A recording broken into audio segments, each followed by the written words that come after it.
What are plugins? In Webpack, plugin has lot of utilities, but one thing we are going to see today is minification. Minification is the process of drastically reducing the file size.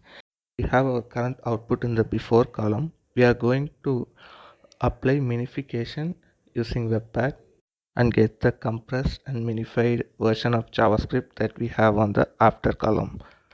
To use plugins in Webpack, we will first add a plugin property in our webpack config.js, and I will install a package called uglify.js. This is the package which will give the plugin to minify our JavaScript files.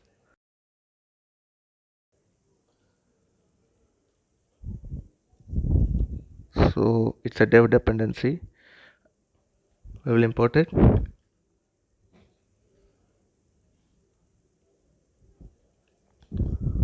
So it's a very easy process to integrate this plugin. You will simply assign it with a new keyword, new uglify.js plugin. That's it. This is how we apply a plugin in Webpack. So let's do a case study how this minification is done. So I'll keep my build command ready.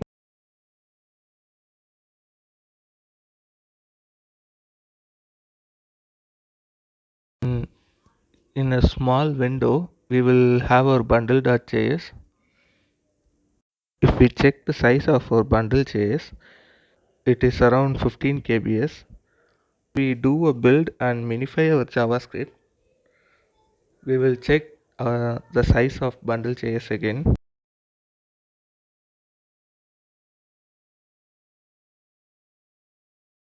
File was minified to 4 kb. Now, by reducing the size of our scripts, we can now make our scripts load faster in our client machine. The next plugin we are going to see is Mini Extract CSS plugin.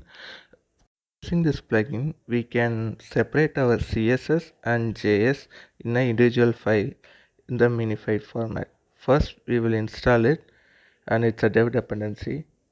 Applying this plugin is same as easy as applying the Uglify.js plugin.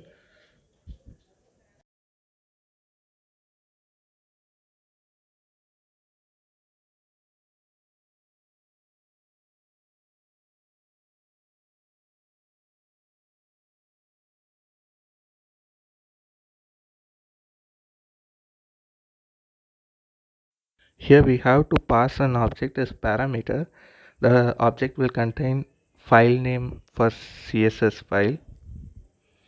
So if we run our build now, we can get our CSS file extracted out of JS, but it seems like we didn't get our CSS file individually.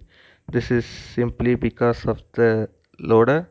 Since we are using the mini CSS extract plugin, we have to use the loader from that plugin. So once we done that, we will build it again,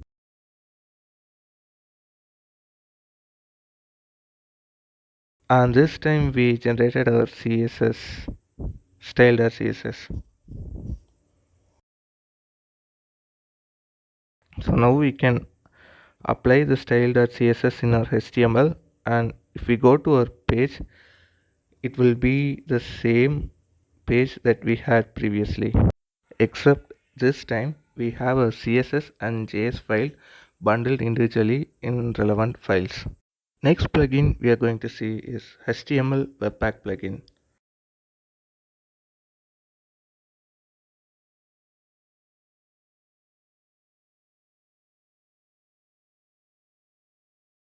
First we will do a install.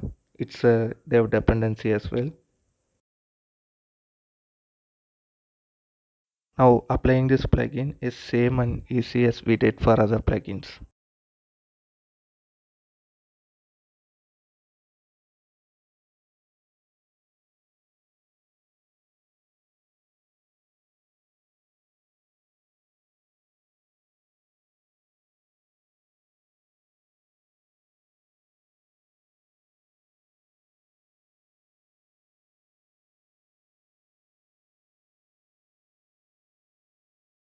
After applying it, if we start building the application, we will see a new file index.html in the disk folder. So this is a webpack generated HTML. It has the JS and also has the CSS as well.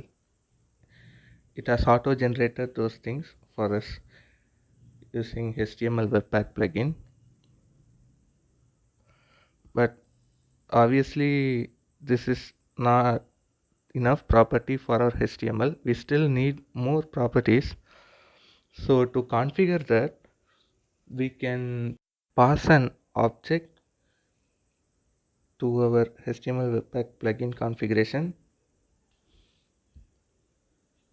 Here we can say the title can be Webpack tutorial, and we can say the file name is index.html, which is already existing, and we can also provide some metas like viewport.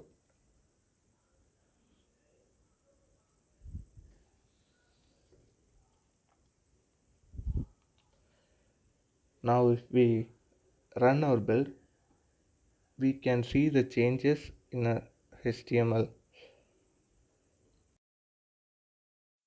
So now we will have our HTML file changed.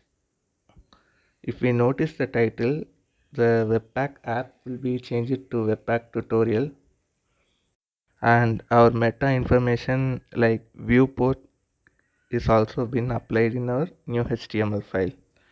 So this is how we can use HTML Webpack plugin to generate our HTML in the Webpack.